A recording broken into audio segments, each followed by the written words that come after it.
Right now, we want the government to be open. Layoffs are an unfortunate consequence of a government shutdown, and it's something the administration is examining. If the government is reopened, we're going to get back to doing what we were doing last week and the week before, working on the issues that the American people care about.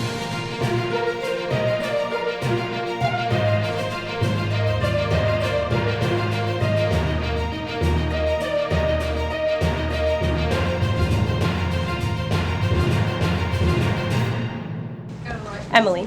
Thank you, Caroline. You spoke earlier about the energy and infrastructure projects that Director Vogt paused. Will the White House agree to restore that funding as part of a deal to end the shutdown? Well, I won't make any agreements here.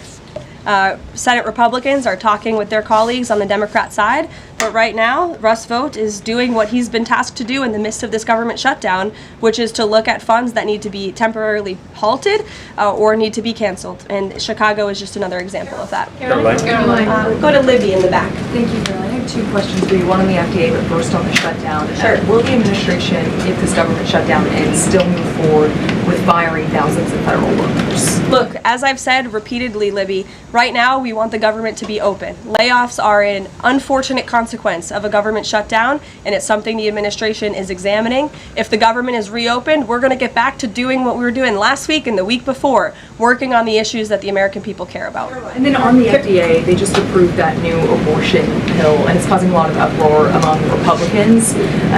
What is the president's response to that, and does the administration plan to have that FDA approval? Well, the Secretary of Health and Human Services, Bobby Kennedy, has put out several statements on this. The HHS's decision, it's not an endorsement of this drug by any means. They are just simply following the law.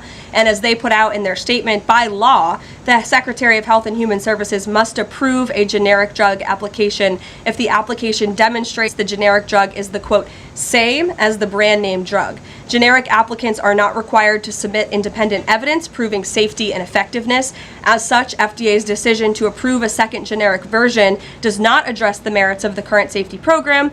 HHS is reviewing adverse effects to ensure the FDA's required safety program for the drug is sufficient to protect women. This safety review equally applies to generic versions of this drug. So FDA and HHS are following the law. It's, again, not an endorsement of the drug itself.